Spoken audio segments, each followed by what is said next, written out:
Hey there, today we are going to be talking about Vygotsky's theory of proximal development as well as the importance of retrieval practice and scaffolding to support student learning. Vygotsky's theories support that the purpose of education is to build higher mental functions, or so he believed. However, as humans, we may have been born with more cognitive tools than Vygotsky had suggested. In fact, some basic understandings that we might have could actually be a part of our biological predispositions. For example, children seem to discover the world before they learn about it through their culture or through their teachers. Vygotsky's theories are relevant for educators who use modeling to teach and for those who aim to create collaborative learning environments.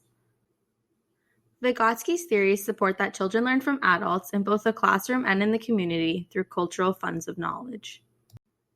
Learning does not occur through teachers communicating their understanding of content, but occurs when the teacher explains, informs, inquires, corrects, and forces the child to explain. As teachers, we need to challenge students and provide them with the support they need when they need it.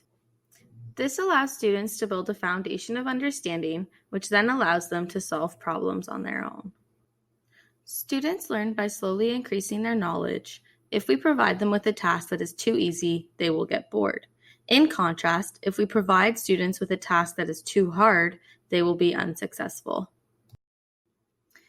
As educators, we need to find the magic middle. This is known as Vygotsky's zone of proximal development. The zone of proximal development can be defined as the phase in which a child can master a task if they are provided with enough help and support. The zone of proximal development is the point between a student's current level of development and the level of development where they need support from adults and peers. It is important to note that every child has a different zone of proximal development and that we need to tailor our teaching so that all students can learn. There are many steps that students must take in order to learn something new. Through practice, students will eventually be able to complete a new task on their own. This is known as the retrieval process, which brings forward old information that has already been encoded in our minds from our memories. Recollection is a valuable strategy that promotes meaningful learning that will be encoded in the brain long term. In addition, retrieval practice can be beneficial as it allows students to acquire feedback on what they know and what they don't know. It can also provide teachers with feedback on how well the class is understanding the content.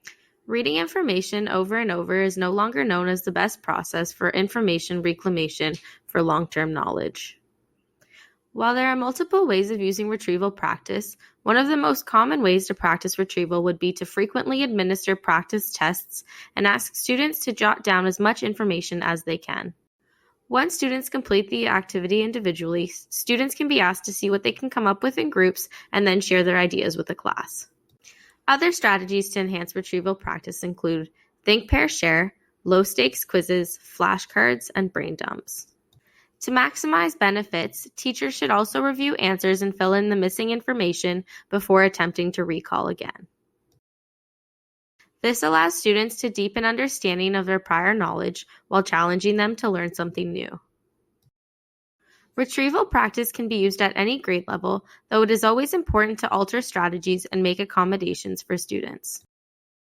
Because younger students need more guidance and structure to benefit from retrieval practice, we could accommodate them by using scaffolding.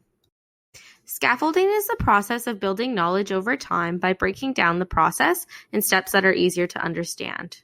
This strategy can be implemented to support students who may struggle to recall on their own from the start. For example, we could introduce concept A, then we could introduce concept A and B, and then we could introduce concept A, B, and C. In this case, the process can be scaffolded. You can provide students with a partially completed retrieval map or other additional clues to help guide the retrieval process. This strategy can also be implemented to support students who struggle with recollection on their own. Eventually, students will be able to recall information on their own without any additional help. And that's a wrap. Vygotsky's theory of proximal development is relevant to the teaching and learning of students as it is the magic middle in which teachers must create content. We hope you have learned many ways to apply these teachings in your classroom. Have a great day!